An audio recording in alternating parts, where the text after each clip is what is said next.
Okay, I'm glad to have you, that you let me come over here and have this interview with you. You've inspired a lot of people to become comic book artists. You helped a generation get used to new artists. You've even created some very, very memorable characters who are even in very recent films. I wanted to ask you about your when you received your Eisner Award. Was it something you ever saw yourself seeing? Was it a goal? What were your feelings about it when you received it? To be perfectly honest, I've gotten awards most of my adult life, and I don't think about them. I don't like to pat myself on the back, and I don't like to get awards. And when I was told about it, there were reasons why I accepted it, but I really didn't want it. I just don't. I'm not that type of person. I don't really like awards. So what would you say is the reward in doing your work? The reward? People give me money to draw pictures. I mean, I've worked in my life. I was a mover, and I did lots of stuff. You know what the bottom man in a mover in the moving parlance is? Bottom guy? It's a guy that's on the bottom of the stairs, and you load the refrigerator on him, and he goes down, and you put straps around the holder from crushing him, but he's the guy that takes the weight. Wow. That's me. Yeah, as a teenager. Much better than draw. Much better to draw. I'll do that. It's much better to have that done any day. What would you say is the most important lesson you learned coming up before doing your comic book? The best lesson and most important lesson I learned is that all an artist's friends around him are evil, and they hurt him, and they make him less than he could be because they give him bad advice. If you listen to art students and friends, they will tell you things that are just the opposite of what the last 100 years of the greatest illustrators in the country and in the world do. Those illustrators for the last 100 years used photographs and traced photographs. Before that, they used models that they made stand all day to pose for them. And that's why their stuff is dull and boring. So to learn, you need to use photographs, you need to use tools, and you need to trace. If you don't, you won't learn. Now, most young artists have people around them that say things like, a real artist doesn't trace. It's total bullshit. 100% and yard wide. That's how you learn. You learn from life drawing classes, you learn from carrying a sketchbook in your back pocket and sketching. You can't learn the difference of one tree to another tree without sketching them. Most young comic book artists sketch the same fucking tree all the time. You ask them how they did that hand that they drew, they said, well, that's like a Jack Kirby hand I saw one time. And I have to say things like, do you know you have two hands at the ends of your arm? You can fucking draw them. People don't learn as students, they learn as fans. Being a comic book fan is a very, very bad thing to do, because all you do is talk comic book fan shit and copy other comic book artists and turn out and wonder why you're not being paid for doing artwork. Well, it's because you're not doing artwork. You're doing other people's artwork. Doing other people's artwork, and you're really just copying shit. Is copying better than tracing? I'm sorry, it's just a lie. So it's just a lot better if it's just all natural. Just the point is that you have to train. An artist has to train, not just do. He has to go to schools. He has to do life drawing classes. He has to trace. He has to study anatomy. He has to study perspective. He has to study. It's just like being a doctor or a lawyer. And if he doesn't, he thinks he can take shortcuts. Unfortunately, you got tens of thousands of people out there that think they can take shortcuts, copy comic books, and somebody's going to give them money. It's not going to happen. And that's a really sad thing about young artists. And I think that's a really valuable piece of advice, especially to me, because I've been in school for 5 years, going to college for 5 years, and I went to tech school, and I've been drawing since I was a kid, and everything that you described is all I've been taught. So I really just learned something right now that will really help me in the future, because I'm going for digital animation. Yeah. But if I could draw, just draw my comics or even just get ideas out, I know a better way now coming from somebody like you, instead of just the teachers telling me, follow this rule, you got to have this done. I mean, it's it's good that a lot of other fans notice. The sad thing is that the artists that follow the shit-ass rules become teachers. Yeah. And the artists that can really draw and really know how to use their tools are artists, and they don't want to teach. I don't want to teach anybody. You know, I'll spend some time with somebody, but I'm not going to become a teacher. I have too much fun drawing. Yeah. But I know how to use the tools. I understand. I know how to use projectors. I know how to use light boxes. I know how to take photographs. I know how to light people in photographs. I know how to trace. Trace, one of the biggest skills you can get. There's a guy named Wally Wood. You probably don't know him by now. He's the last generation. Wally Wood said, don't draw what you can copy, don't copy what you can trace, and don't trace what you can cut out and paste down. Very practical artist.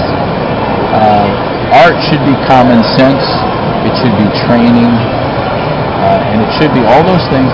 You know, I'll tell you something, when you buy books of famous artists like Norman Rockwell, really great illustrators of the last century. When you open the book, they got about 6 pages of black and white type and some photographs of models and shit. And then the rest of the book is filled with art. An art student should take that book and rip out all the art and throw it away. Just read those 6 pages. Because those 6 pages tell you how that guy does his shit. The rest of the things are just what he does with it. Who gives a shit? It's those first 6 pages in black and white type with pictures of models and stuff that let you know how he learned and how he applied his work and applied what he does to his stuff. Those are the important pages.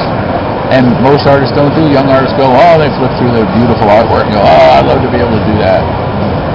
The guy tells you right at the beginning of the book how he does it. Nobody reads it. It's sad, you know, because there's nobody who teaches it and nobody who pays attention. And everybody pays attention to their friends.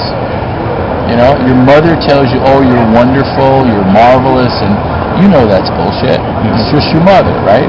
Your friends say, oh, he's the artist in your group, oh, he's great, oh, he can draw as good as that.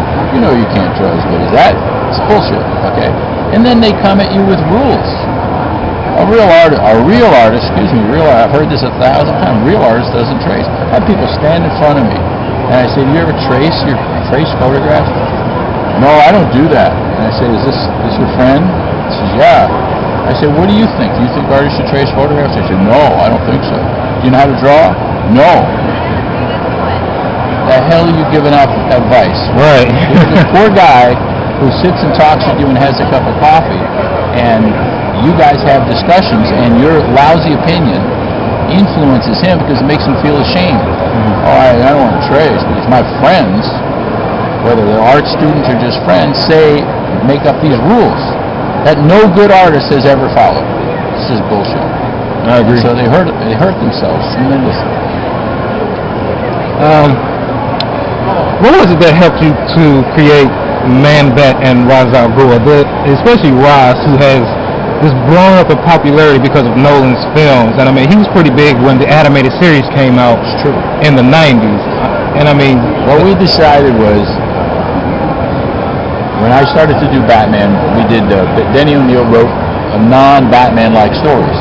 Some fat rich guy wants to kill himself or wants to kill somebody that looks like his wife or some shit.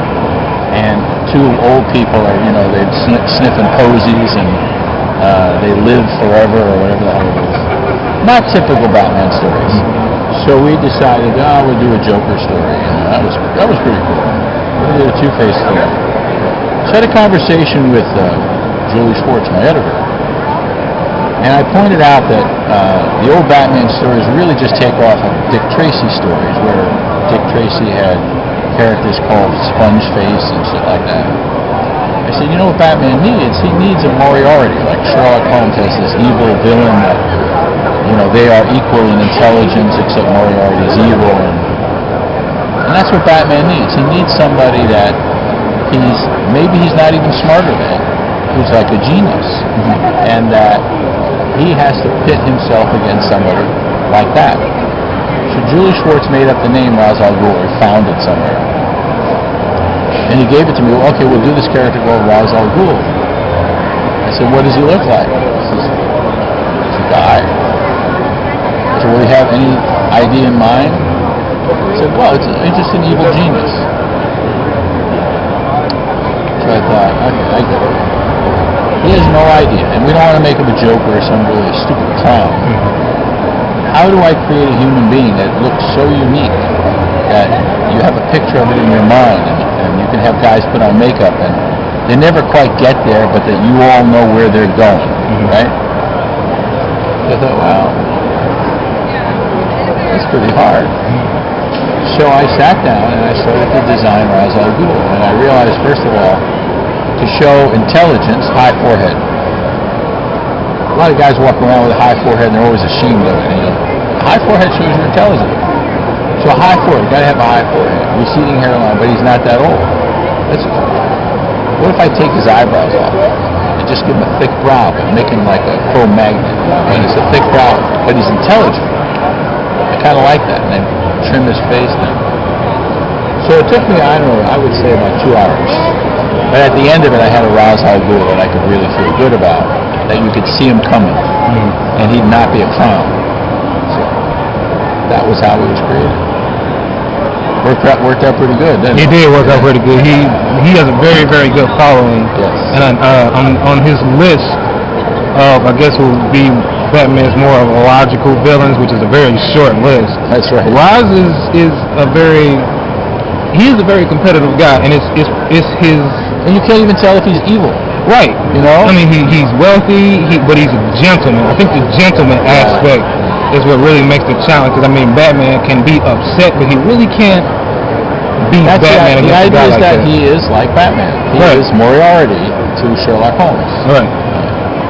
And I love the immortality aspect of it, because the wisdom that does follow. I mean, he's not a genius like Lex Luthor that just kind of talks out his ass. I mean, this guy's been around for a while. He's been around for a while. He's learned some stuff. Right. There are motivations behind what he does, and I like how you guys put that together with him. He's just not a guy who came from out of nowhere, lost his mind, and said, "Hey, I want to do this."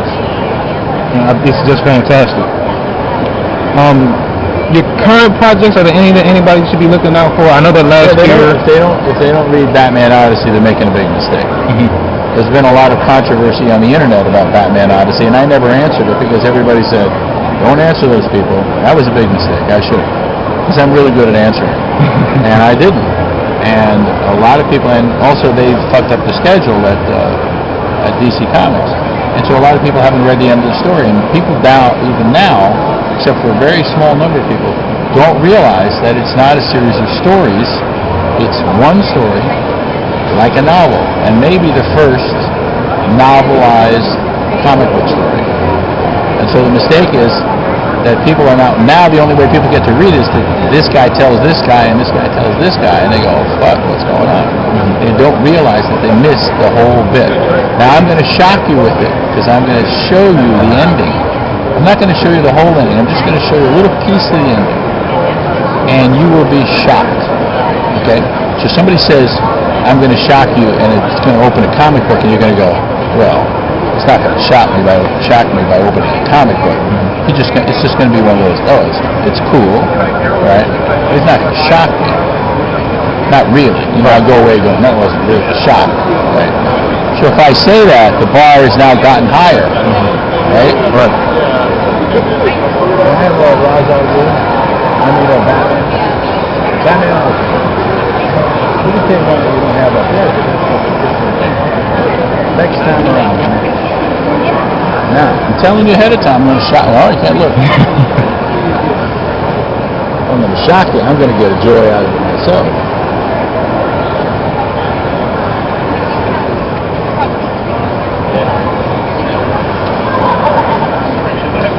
Or in my neighborhood, we call it, I will fuck you up. Yeah, I'm used to the term. I'm going to do it. Ready? I'm not going to be shocked.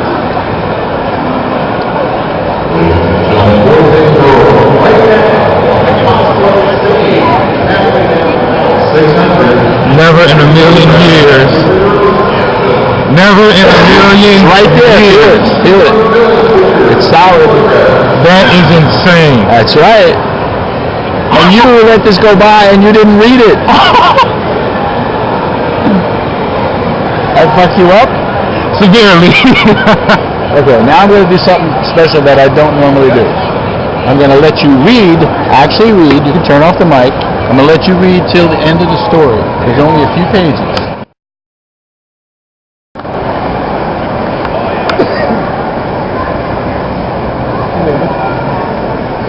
So when it's all said and done, just basically stop being lazy and read the fucking book to the end. Exactly. Read the book. Because guess what? You're not going to find a comic book graphic novel that is anything more than short stories or incidents until you read this. So what's going to happen now is people are going to go, oh, I can actually do a book in comic book form that's like a book. So the revolution has begun in that little book. And that's what I do. Start revolution. It's my job. I think in the coming years, you would definitely get a lot of credit for that. I think you really have started something. People need to open their eyes. But they will. It happens. Those kinds of things happen by osmosis. You know, they just like happen. And the fact that I took hits for it at the beginning is the price you pay for doing something new. Just how it works. Yeah. I'm just big enough that I can take the hits. And we thank you for that, because not talking to you, I definitely appreciate it a lot more. And that's what I'm gonna be looking for. Books, just like books, this. Right? Little, big, interesting, different directions. We're gonna go into every place that a library could have a book and have comic books. I'll be waiting for that day. You don't have to wait. It will happen right away. It's already happening. There's all kinds of stuff going on. This is the revolution. We're practically taking over the world. We have the best computer games, the best movies, the best-selling movies, best television shows, best comic books, and we have conventions. There's like 50 conventions around the country. There's only 52 weeks in a year. And there's 20 conventions in Europe and China and Japan. So and those conventions, the attendance at those conventions rises 15 to 100% every year. Every year. 140,000 people came to San Diego. Wow. 110,000 people came to the New York convention. I go to conventions now regularly where there's 30,000 people. It's a big deal. It just keeps getting bigger. That's right. And where do artists go now that artists can't go to magazines and have their illustrations done, like the old Saturday Evening Post and Life and all those magazines? They're not there, so where are they going to go? Comic books. And they're not just going to illustrate stories where you see one picture in a story. They do the whole story. Why wouldn't somebody choose to do that? Right. So we're in the new medium of the new cultural medium of this century, and this is just day one. All the rest was practice. I really enjoyed talking to you. Okay. I think a lot of people are going to learn a lot of things from your advice and from your experience. Fortunately, it won't be in a classroom, but it'll be in places like this. I agree. Okay. Thank you. Be good.